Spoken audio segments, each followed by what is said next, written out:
네,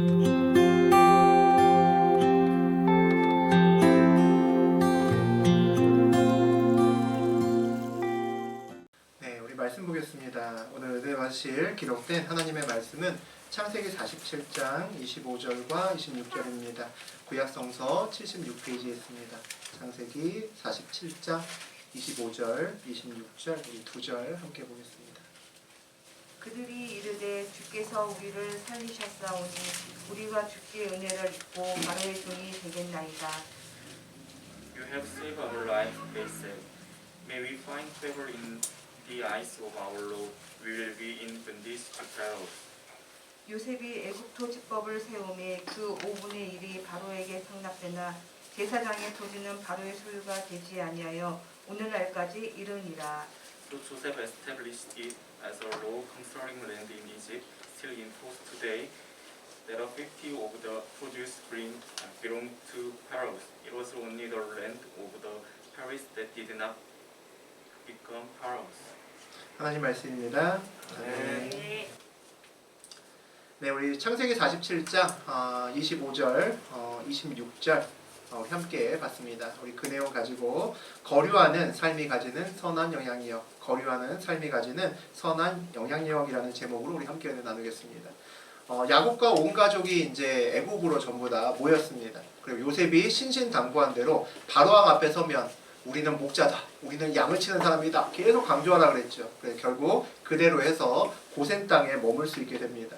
그리고 야곱이 바로왕 앞에 서서 어떻게 보면 인생의 고백이죠. 자기 인생의 고백을 우리 지난 시간에 했습니다. 우리 9절 다시 한번 읽어보겠습니다.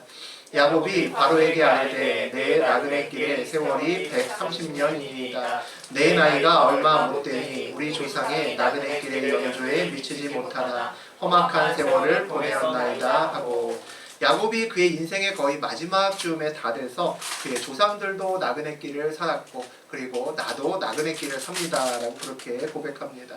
그래서 이 세상은 소유하는 것이 아니라 이 세상은 거류하면서 사는 것입니다 라고 고백하는 거죠.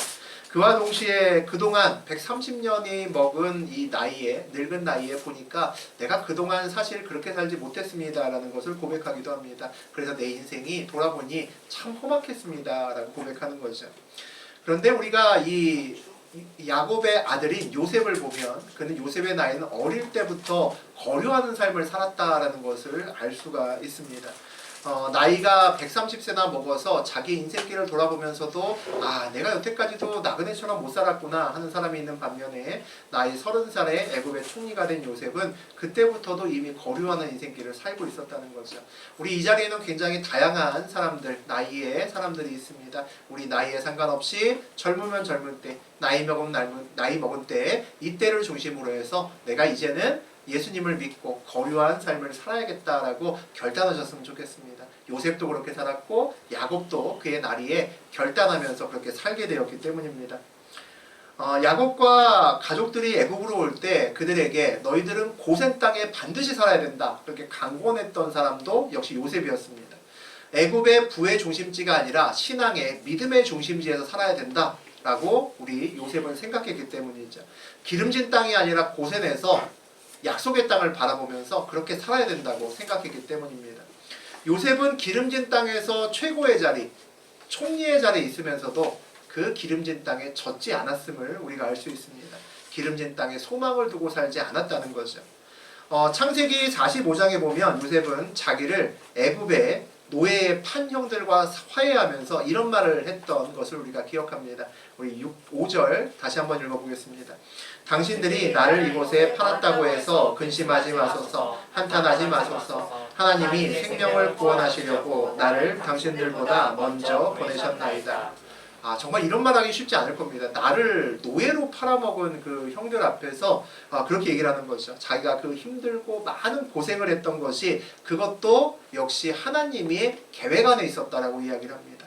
하나님의 전체 큰 구원의 역사 안에서 자기의 삶을 해석하는 겁니다. 정말 쉽지 않은 일이죠. 하나님의 계획 안에 있는 나를 발견한 기쁜 사람들만, 그 기쁨을 아는 사람들만 이 말을 할 수 있습니다. 그렇지 않으면 당장 곤장부터 일단 몇 대 때리고 나서 그 다음에 얘기를 하는 게 순서겠죠. 그런데 요셉은 이렇게 이야기를 했습니다. 또 창세기 50장에 보면 우리 요셉이 이제 그가 마지막 죽을 날이 다 돼서 유언 비슷한 말을 하는 것을 볼 수 있습니다. 우리 25절 같이 읽어보겠습니다. 요셉이 또 이스라엘 자손에게 맹세시켜 이르기를 하나님이 반드시 당신들을 돌보시니 당신들은 여기서 내 해골을 메고 올라가겠다 하라 하였더라. 요셉이 그의 인생을 애굽에서 거류하듯이 살다라고 얘기를 했는데 그 삶을 사는 사람의 태도를 우리가 볼 수 있습니다. 이 땅에서 살다가 하나님 나라로 가라고 하나님이 이렇게 명령하셔서 이 땅을 떠날 때 내 해골을 메고 가라 라고 얘기를 합니다. 내 뼈라도 가지고 가서 고향 땅으로 같이 돌아가 달라라고 얘기를 합니다. 그 시작에서 이스라엘 자손들에게 맹세시켜 이르기를 라고 이야기를 하죠. 강제로 얘기하는 겁니다. 야, 빨리 맹세해, 빨리 약속해, 이렇게 해서 이야기를 한다는 거죠. 애굽에서 몸은 총리로 살았습니다. 총리로 살았으니까 잘 먹고 잘 살았겠죠. 그런데 그의 마음은 한시도 약속의 땅을 떠난 적이 없구나라는 것을 우리가 알 수 있습니다. 몸은 애굽에 있었지만 마음은 고향 약속의 땅에 있었다는 거죠. 목적을 기름진 땅이 아니라 약속의 땅에 두고 애굽에 살아야, 애굽에 거류하면서 살아야 이런 말을 할 수 있을 겁니다. 오늘은 믿음의 요셉이 애굽에서 하나님의 백성답게 어떻게 거류하면서 살았는지에 대한 기록을 우리가 살펴볼 겁니다. 그걸 살펴보면서 우리의 삶도 어떻게 살면 되겠구나라는 것을 결단하시는 시간 되셨으면 좋겠습니다. 우리 13절과 14절 다시 한번 읽어보죠. 기근이 더욱 심하여 사방에 먹을 것이 없고 애굽 땅과 가나안 땅이 기근으로 황폐하니 요셉이 곡식을 팔아 애굽 땅과 가나안 땅에 있는 돈을 모두 거두어 들이고 그 돈을 바로의 궁으로 가져가니. 바로 왕의 꿈을 해석하면서 요셉이 앞으로 어떤 일이 있을 거다라고 예언을 했는데 그 예언이 그대로 들어맞는 것을 볼 수 있습니다. 7년의 풍년이 있은 다음에 7년의 흉년이 연이어서 올 거라고 이야기를 했죠. 아마 첫 해의 흉년은 그렇게 심하지 않았을 겁니다. 아무래도 풍년의 끝자락에 있으니까 좀 견딜만 했겠죠. 근데 그 다음에가 가면서 그 기근이 더욱더 심해졌음을 알 수 있습니다. 요셉이 7년의 풍년과 7년의 흉년을 예언하면서 하나님의 말씀을 대언하면서 그래서 7년의 풍년 동안 우리가 흉년을 진짜 잘 대비해야 된다라고 그렇게 이야기를 했습니다. 우리 창세기 41장에 35절 다시 읽어보죠. 그들로 장차 올 풍년에 모든 곡물을 거두고 그 곡물을 바로의 손에 들려 양식을 위하여 각 성읍에 쌓아두게 하소서. 남은 곡물을 모두 거두어서 미래를 대비해야 된다. 전심으로 우리가 최선을 다해서 미래를 대비해야 된다. 그렇게 이야기를 합니다. 요셉은 그렇게 말하고 그렇게 살았습니다. 정말 그렇게 모으고 살았습니다. 그런데 그 땅에 살고 있었던 애굽의 백성들은 그렇게 하지 않은 것 같습니다. 아마 요셉처럼 대비했다면 굳이 지금에 와서 이 기근에 와서 다시 요셉에게 가서 돈을 주고 양식을 살 필요는 없었을 겁니다.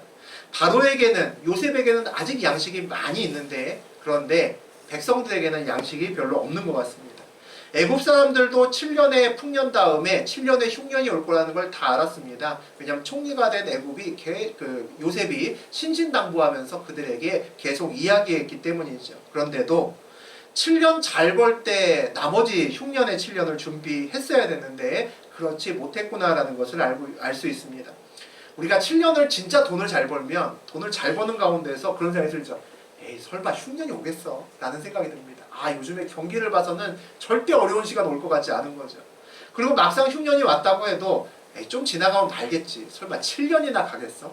그런 생각이 듭니다. 이 좋은 경기를 보고 그것을 예측하기는 쉽지 않기 때문입니다. 결국 애굽 백성들은 잘 벌 때 모아는 놨겠죠. 하지만 그것이 오래 가진 않습니다. 1년, 2년 지나가면 아무리 많이 모아놓던 사람도 벌지 못하면 거의 다 쓰고 맙니다. 이제는 그들이 모아놓은 양식을 다 쓰고 이제 돈을 주고 양식을 사야 되는 입장에 처합니다. 우리가 이 장면을 보면서 느낄 수 있는 것이 뭐냐면 말씀을 들어도 믿지 않으면 소용없다는 겁니다. 우리는 그래서 말씀에 믿음으로 반응해야 된다는 거죠. 세상 사람들은 말씀을 듣고 머리로 판단합니다. 나의 이성으로 판단하죠. 내가 오늘 주의 말씀을 읽고 들었는데 말씀을 보니까 이 구절의 말씀은 내 지금 상황에 합당하니까 맞는 것 같고 이건 좀 아닌 것 같아 하고 쳐놓습니다. 머리로 이성으로 반응한다는 것은 내가 판단해서 말씀을 취사해서 선택한다는 거죠. 그러면 내 눈에 풍년이 보이는데 이렇게 풍요롭고 내가 잘 먹고 잘 사는데 흉년의 말씀이 왔을 때 그것을 대비할 수 없다는 거죠. 아무리 내가 이성으로 판단하고 생각해봐도, 내가 아무리 100번 양보해서 생각해봐도 이런 흉년이 올 리가 없습니다. 제쳐놓을 수 있다는 거죠. 우리가 취사 선택하면 그 말씀을 잡을 수 없습니다. 세상 사람들에게는 성경의 말씀이 그저 좋은 격언이고 좋은 말씀일 뿐입니다. 하지만 하나님을 믿는 우리는 성경의 말씀이 생명의 말씀입니다. 우리가 말씀을 판단하는 것이 아니라 반대로 말씀이 우리를 판단하고 말씀이 우리를 끌고 간다는 거죠. 그래서 우리가 아무리 지금 풍요롭고 풍년이라 하더라도 말씀이 흉년의 말씀이 오면 우리는 믿음의 눈으로 풍년에서도 흉년을 봐야 됩니다. 반대도 마찬가지고요. 흉년에서도 믿음으로 풍년을 볼 수 있어야 되는 것이 우리들입니다. 그래서 말씀은 우리의 삶의 목적이 되고 우리의 삶의 방법이 됩니다. 우리의 삶의 모든 것이 말씀에 달렸다고 해도 과언이 아닌 거죠. 저하고 여러분은 말씀을 통해서 하나님을 경험합니다. 믿음은 말씀을 들음에서 생긴다라고 이야기를 하죠. 그리고 그 말씀에 우리가 믿음으로 반응해서 삶으로 살아낼 때 그 삶의 현장에서 우리는 하나님을 깊이 경험합니다. 계속 풍년인데 양식은 지난해도 풍성했고 그 지난해도 풍성했는데 계속 넘치도록 들어오는데 누군가가 계속 쓰지 않고 아껴 쓰고 저축하면서 그렇게 살면 옆에 있는 사람들이 비웃을 겁니다. 야, 너 왜 인생을 그렇게 사냐라고 얘기를 할 겁니다. 야, 인생을 넌 즐길 줄 모르냐. 야, 이렇게 많이 있는데 쌓아두고 언제까지 살 거냐. 그렇게 얘기를 할 겁니다. 우리 창세기 6장에 보면 그런 바보가 하나 나옵니다. 노아가 나오죠. 이렇게 오늘처럼 해가 맑은 날에 하나님이 오셔서 야, 내가 홍수를 내릴 거니까 너 방주를 쳐라 그럽니다. 그래서 그가 산속에서 산에다가 나무로 방주, 큰 배를 짓기 시작합니다. 얼마나 많은 사람이 비웃었을까요? 야, 제 교회 많이 오래 열심히 다니더니 드디어 돌았구나 라고 생각했을 겁니다. 이 좋은 날씨에 산에, 바다에도 아니고 산에 올라가서 거기에다가 배를 짓습니다. 미치지 않고서는 할 수 없는 일이죠. 우리가 하나님을 깊이 경험하려면 요셉처럼 노아처럼 깊이 경험하려면 먼저 말씀의 확신을 가지고 두 번째는 믿음으로 반응해야 됩니다. 삶으로 나의 믿음으로 말씀을 살아낼 수 있어야 되는 거죠. 그때 놀라우신 하나님을 우리도 경험한다는 겁니다. 그때 우리의 믿음이 살아있는 믿음이 되고 상황을 이길 수 있는 진짜 믿음이 됩니다. 우리의 말씀이 그냥 좋은 말씀으로 끝나는 것이 아니라 내 앞에 상황을 이기는 말씀으로 바뀐다는 거죠. 우리 15절 같이 읽어보겠습니다. 애굽 땅과 가나안 땅에 돈이 떨어진지라 애굽 백성이 다 요셉에게 와서 이르되 돈이 떨어졌사오니 우리에게 먹을 것을 주소서 어찌 주 앞에서 죽으리이까.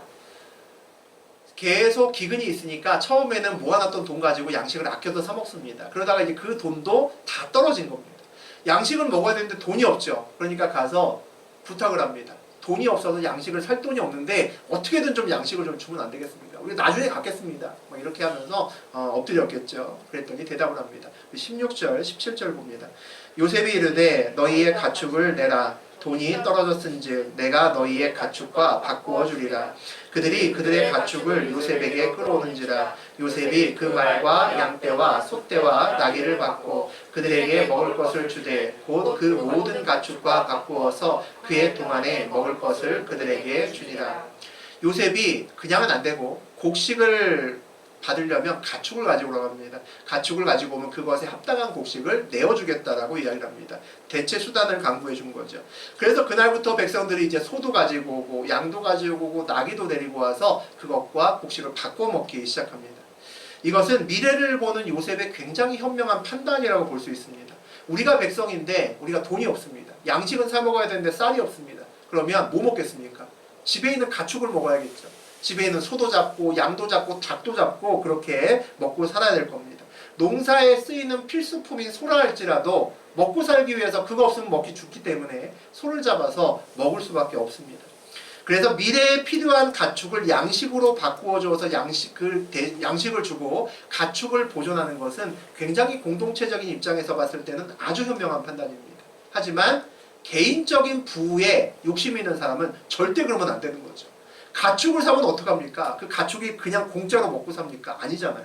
거기에 돈을 주고 노력을 들여서 가축을 먹여 살려야 되는 겁니다. 이 힘든 때에 나도 먹고 살기 힘든데 가축을 사서 같이 먹고 살면 나에게 큰 손해가 온다는 거죠.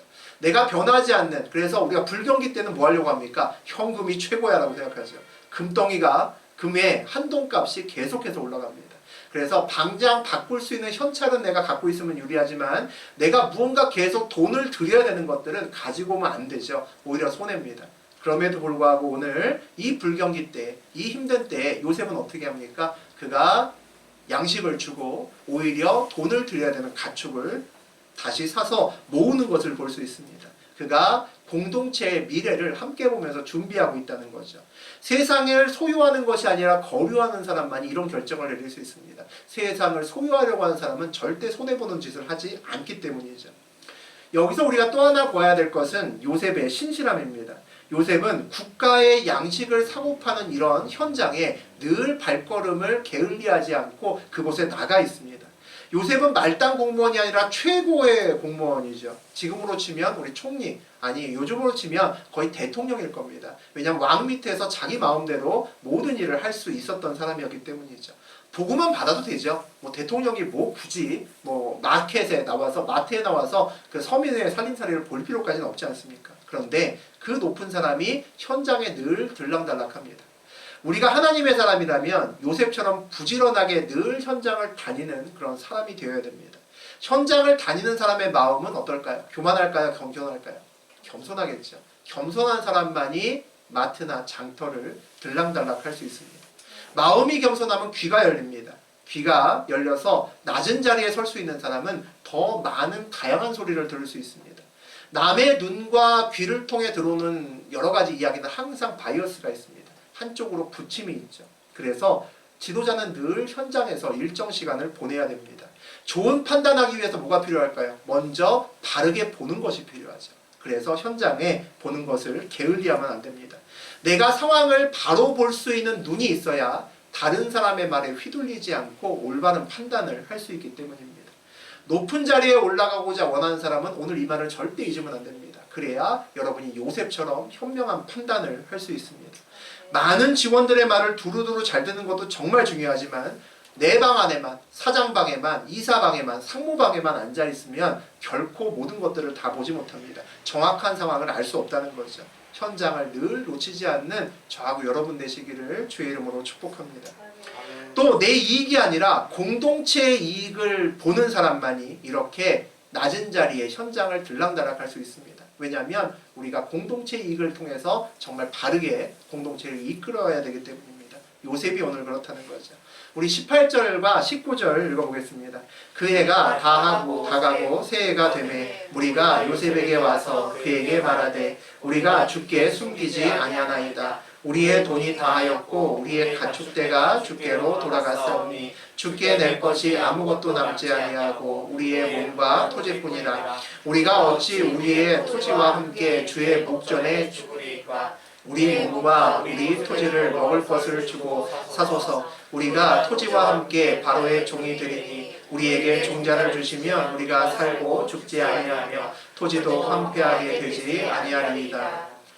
그렇게 다음해가 넘어가는데 이제 돈이 없으니까 가축을 팔아서 양식을 얻기 시작했습니다. 소도 팔고 양도 팔고 하나씩 팔아서 양식을 얻다 보니까 이제 팔 소와 양이 이제 남아나질 않는 겁니다. 다 이제 없는 거죠. 집안을 아무리 뒤져봐도 이제 몸뚱아리와 그 다음에 덩그러니 곡식이 없는 빈 밭만 남아 있습니다. 땅만 남아 있다는 거죠. 그러니까 다시 요셉에게 옵니다. 우리에게 아무것도 이제 남은 게 없고 이제 몸뚱아리야 그리고 땅밖에 없으니까 이거라도 가지고 가서 우리 좀 먹고 살게 곡식을 좀 주십시오. 참 비참하죠. 그런 상황까지 갔습니다. 우리 20절 보겠습니다. 그러므로 요셉이 애굽의 모든 토지를 다 사서 바로에게 바치니 애굽의 모든 사람들이 기근에 시달려 각기 토지를 팔았습니다. 땅이 바로의 소유가 되니라. 이 절차를 거치면서 애굽의 모든 토지가 다 바로의 소유가 되었다라고 나옵니다. 오늘 이야기를 쭉 읽으면 기근당한 백성들이 이것저것 팔기 시작하는데 반복해서 나오는 말이 하나 있습니다. 요셉이 바로에게 다 갖다 바쳤다라는 얘기가 계속 나옵니다. 양식을 팔아 얻은 돈도 바로에게 다 갖다 바치고 양식을 팔아 얻은 가축도 바로에게 다 갖다 바칩니다. 양식을 팔아 얻은 토지도 땅도 전부 다 바로에게 갖다 바치죠. 만약에 요셉의 소망이 기름진 땅에 있었다면 절대 할 수 없는 일입니다. 기름진 땅에 살고 있고 내가 기름진 것에 관심이 무진장 많으면 모든 것을 다 바칠 리가 있겠습니까? 나도 한몫 이 기회에 당연히 잡아야죠. 요셉과 같은 자리에 있으면서 힘을 이용해서 부당하게 많은 것들을 몰래 추적하는 사람이 얼마나 많습니까? 우리 주변에도 있을 수 있고 또 TV를 보면 그런 사람들을 심심치 않게 우리가 굉장히 많이 봅니다. 그럼에도 요셉은 모든 것을 다 바로에게 바칩니다. 불법을 저지르지 않고 법대로 하고 그의 것을 전부 다 그에게 돌려준다는 거죠. 요셉이 이렇게 할 수 있는 이유가 뭘까요? 그가 그의 소망을 하늘에 두고 있기 때문이겠죠. 그가 바로의 꿈을 해석해 줄 때 했던 이야기가 생각이 납니다. 우리 41장 19절 읽어보죠. 요셉이 바로에게 대답하여 이르되 내가 아니라 하나님께서 바로에게 편안한 대답을 하시리이다. 요셉은 왕 앞에 서서 그가 절호의 출세의 기회를 잡았을 때 이렇게 이야기를 했습니다. 우리가 이전에 많이 반복해서 나누었던 이야기죠. 자기가 가지고 있는 모든 것이 다 하나님의 것이라는 겁니다. 내가 왕의 것을 해석을 하고 왕에게 많은 좋은 말씀을 드릴 수 있지만 그것이 내 머리에서 나온 것이 아니고 하나님의 지혜에서 나온 것이라고 이야기를 하는 거죠. 요셉은 그가 애굽에 온 것도 그리고 그가 총리가 된 것도 한 가족이 온 가족이 함께 모인 것도 전부 다 하나님의 덕분이라고 생각합니다. 이곳 애굽에서 그들의 후손이 번성하는 것도 모두 다 하나님의 계획 안에 있는 일이라고 생각을 하죠. 하나님의 계획 안에 산다는 것이 뭘까요? 하나님의 눈앞에 살아간다는 겁니다. 하나님의 눈앞에 살아간다는 것은 하나님의 길이 아니면 안 간다는 겁니다. 그곳에 기름진 땅이 있다 하더라도 안 간다는 겁니다. 이와 같이 하나님의 마음에 우리 하나님의 나라에 우리의 소망을 두고 우리가 하나님을 온전히 붙들고 살아가야 되는 존재라는 것을 알고 나의 복이 하나님께 있다는 것을 알면 세상의 불법의 유혹에 넘어가지 않습니다. 그곳에는 하나님이 계시지 않기 때문이죠. 하나님의 눈앞에서 산다는 것은 이런 삶을 이야기합니다. 하나님의 눈앞에서 살아야 세상에서 거류할 수 있습니다. 나의 복이 세상에서 오는 것이 아니라 하나님께 온 것을 내가 알게 되면 세상의 이익을 쫓아서 기름진 땅에 가지 않습니다. 하나님의 뜻을 따라 살 수 있다는 거죠. 그렇게 살면 세상 사람들이 웃을 겁니다. 이해하기 어려운 쟤는 이 세상에 살면서 이상하게 여행 온 것처럼 살아. 나그네처럼 사네. 라는 이야기를 주변에서 할 겁니다. 우리 21절과 22절 보겠습니다. 요셉이 애굽 땅 이 끝에서 저 끝까지의 백성을 성읍들에 옮겼으나 제사장들의 토지는 사지 아니하였으니 제사장들은 바로에게서 녹을 받음이라. 바로가 주는 녹을 먹음으로 그들이 토지를 팔지 않음이더라. 백성들의 토지를 사고 백성들은 성읍으로 자리를 옮겨 바로의 사람으로 이제 귀속을 시킵니다. 오늘 좀 다른 부류의 사람이 하나 나옵니다. 제사장들이죠. 이 제사장들은 이 바로의 또는 요셉의 모든 정책에 좀 예외인 것 같습니다. 제사장들은 하나님이 아니라 애굽의 신을 섬기는 그런 사람들이죠. 그 땅에 있는 이방신을 섬기는 종교인들입니다. 그들은 토지를 팔지 않았다라고 되어 있습니다. 왜 토지를 팔지 않았냐 봤더니 바로에게서 돈을 받고 있습니다. 바로에게서 충분한 돈을 받고 있으니까 먹고 즐기기에 아주 좋다는 거죠. 백성들은 헐벗어서 토지를 팔고 그렇게 힘들게 사는데 제사장들은 아무 신경을 쓰지 않습니다. 그들의 재산을 더 내놓지도 않고 그들의 가진 걸 먹고 쓰고 즐겁게 살면서 땅도 팔지 않고 나라에 협조하지 않습니다. 그들은 풍요롭기 때문이죠. 우리 26절 하나 더 보겠습니다. 요셉이 애굽 토지법을 세우매 그 5분의 1이 바로에게 상납되나 제사장의 토지는 바로의 소유가 되지 아니하여 오늘날까지 이르니라. 나라의 토지법이 완전히 바뀌어서 전부 다 국유지로 바뀌었음에도 그들은 토지를 내놓지 않습니다. 신경 쓰지 않습니다. 나만 잘 살면 돼 라고 생각을 하는 거죠. 하나님의 백성인 요셉과 이방신을 섬기는 이 제사장 사이의 큰 삶의 태도의 차이를 우리가 볼 수 있습니다.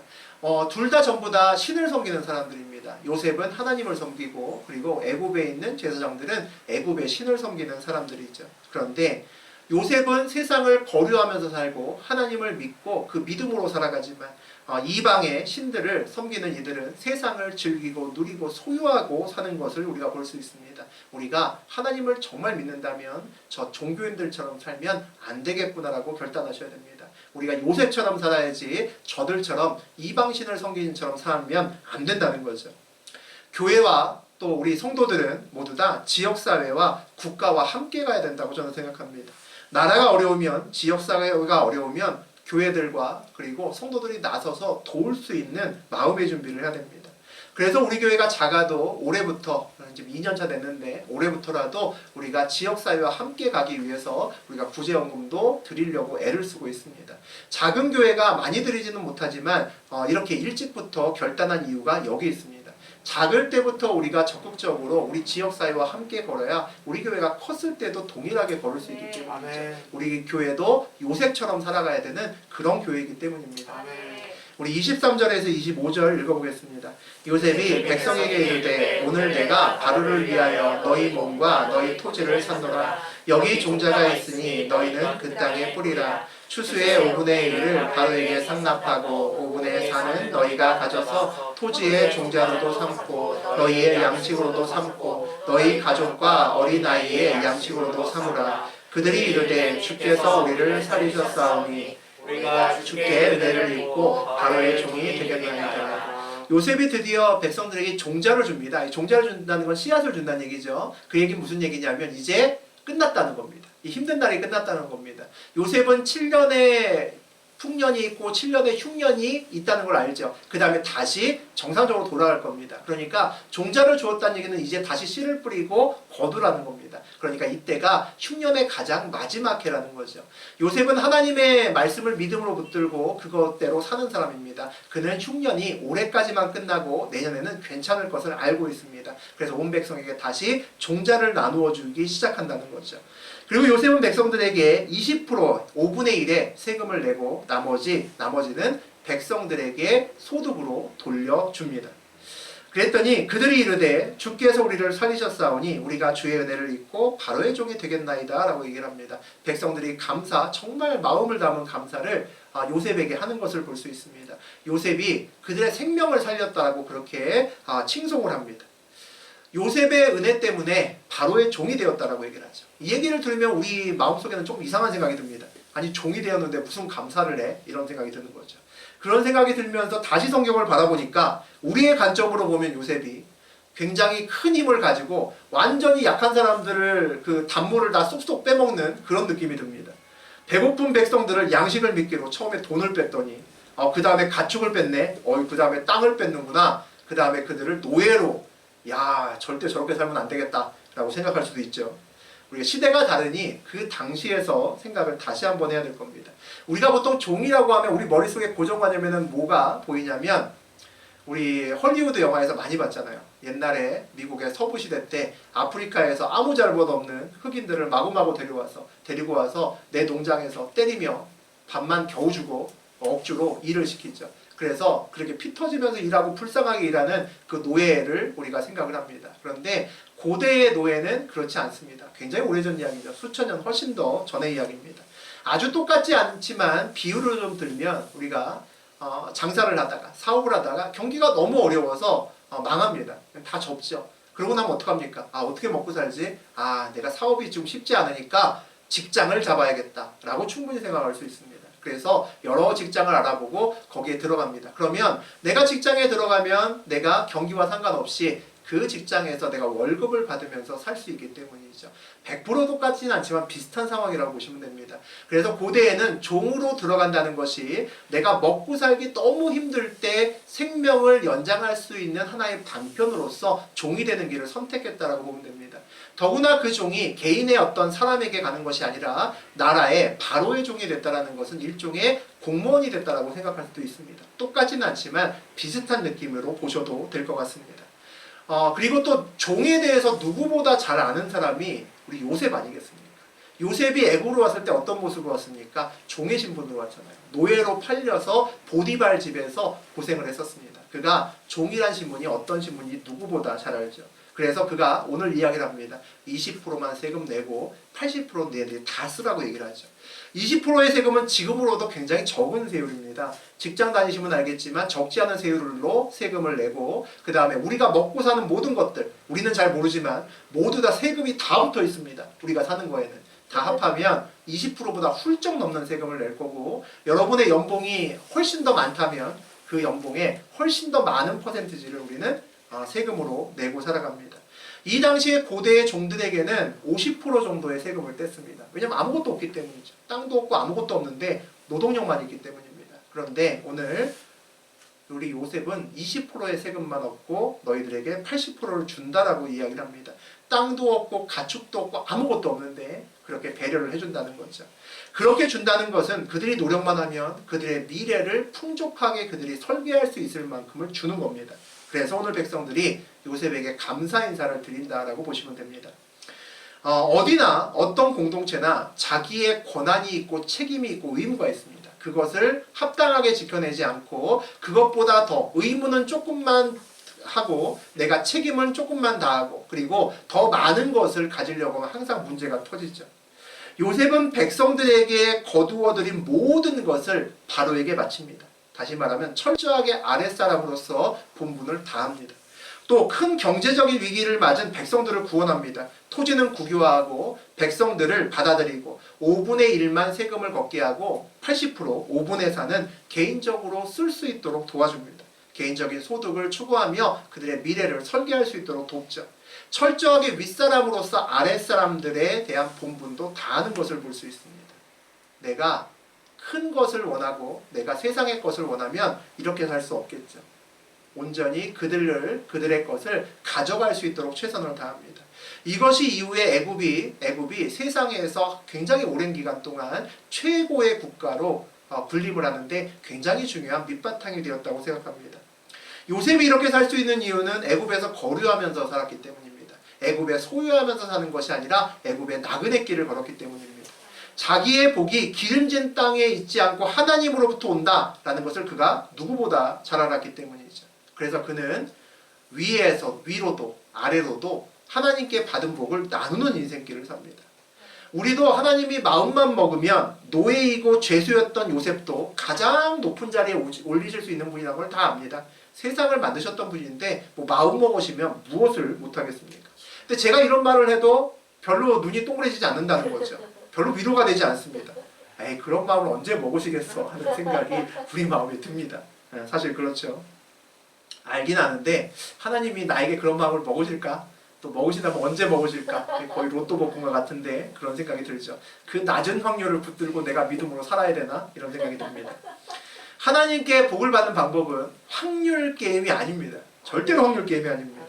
하나님께 복을 받는 방법은 요셉이 복을 받은 이유는 그가 하나님의 계획 안에 있었기 때문입니다. 아멘. 그리고 그 길을 믿음으로 걸었기 때문이죠. 아멘. 사명의 자리에 서 있는 자는 사명의 자리에 믿음으로 서 있는 자는 언제나 요셉의 하나님을 만날 수 있다고 저는 굳게 믿습니다. 여러분도 그것을 믿으셨으면 좋겠습니다. 오늘 이야기에서 우리가 그 예를 또 하나 찾을 수 있습니다. 바로의 재산이 크게 늘었죠.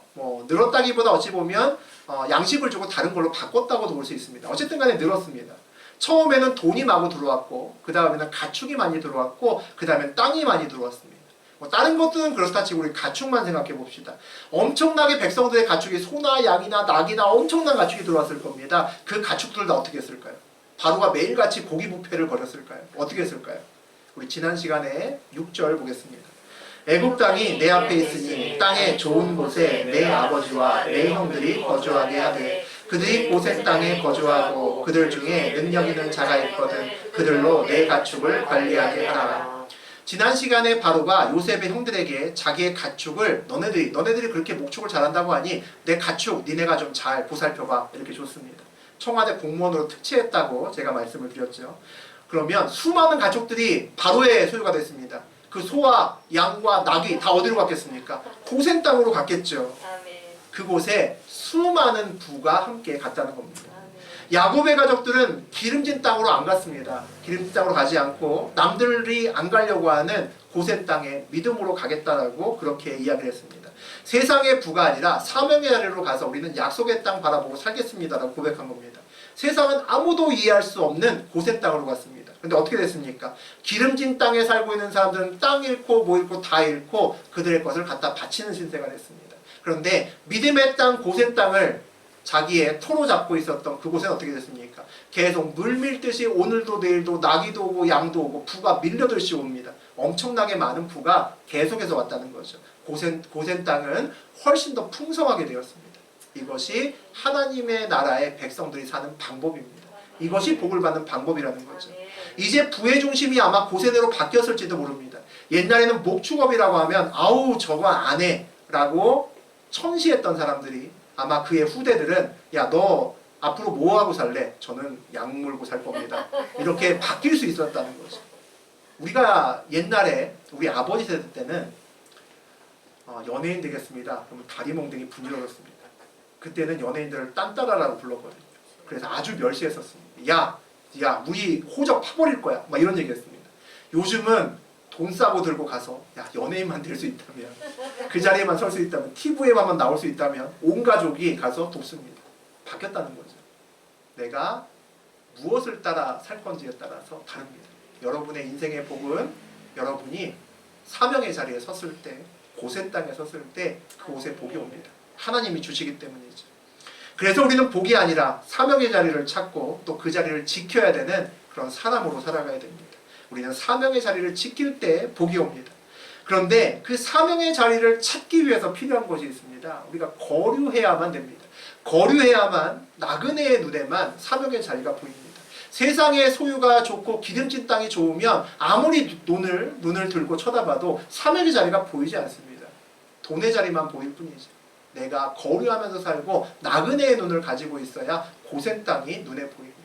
그렇게 사는 저하고 여러분 되시기를 주의 이름으로 축복합니다. 예, 우리 마지막으로 골로새서 3장 우리 22절에서 24절 읽겠습니다.